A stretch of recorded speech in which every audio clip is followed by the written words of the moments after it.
This club are very lucky to have some great goal scorers in the past. I think we've just seen the lists of them. We saw Ian Rush in the stand today as well. And I think when Mo Salah eventually, stops playing for the club, I think he goes right in there as one of the top players who ever played for the team.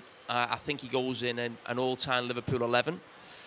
And you could argue he's in the top 5 or 6 players who ever played for the club. I think his volume of sort of games, goals, assists is right up there with some of the greatest players we've ever seen in the history of this club, and he deserves to be in such company. And I don't ever see it stopping until the time he stops, because you just see that on his first goal, the goal today, his actual desire to get across the defender and put that ball in. He's just got an appetite for goals that we see the great strikers have, and he's certainly got it. And he's got the consistency as well. That's 4 of the last 6 seasons. He's scored 30-plus goals across all competitions. And he's a self-styled winger as well. He would say he's not an out-and-out striker. I mean, he's not an out-and-out striker, but I wouldn't class him as a winger also. I think he's a wide striker, if you like. He plays very narrow. He makes those penetrating runs into the box. But you're right, he's not dead centre, where we always associate people who get lots of goals. But no, I mean, he's been an absolute revelation. And when you look back at this Klopp era, we always talk a lot about the goalkeeper and Van Dijk sort of changing that Liverpool team. It was Mo Salah as well.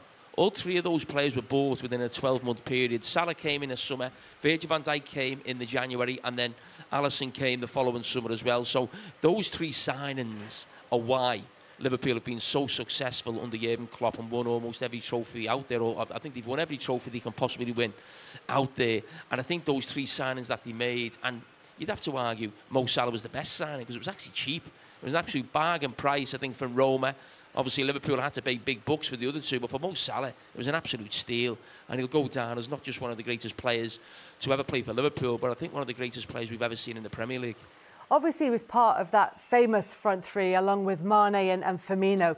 What have you made of the way that he's adapted to life? It's part of a different front 3, and actually an ever-changing front 3 for Liverpool this season. Yeah, players around him are changing. That front 3 had to be broken up at some stage, but he was the killer in that 3. He was the one who got the goals, and I don't think he's had to adapt too much. If I'm being totally honest, I think he's got his role, and other players have to adapt around him.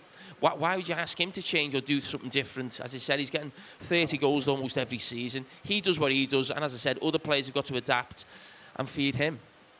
And he's not been part of Liverpool's most successful season this time around, but it's his goals that are getting them into the position where they can challenge, at least now, for the top 4. It's not looking particularly likely, but it's still possible. That has to be the way they look at it. Yeah, I mean, he's been Liverpool's best outfield player. I'm sure him and Alisson will fight over the Liverpool Player of the Year awards at the end of the season. There hasn't been too many contenders, but Mo Salah's level hasn't dropped. He's been the same Mo Salah we've seen season in, season out, no matter how well the team do. So I think that's the sign of a great player as well. He's not just dependent on the team playing well, he produces himself. And as I said, the result tonight, I think, gives Liverpool a glimmer of hope, or keeps them in the race slightly. I think if West Ham were to get 3 points against Manchester United tomorrow, then you could start talking, hey, there might be something that could happen between now and the end of the season. But the fact Liverpool haven't been in the top 4 at any stage this season tells you how poor the campaign's been. But, as I said, they've still got a fighting chance.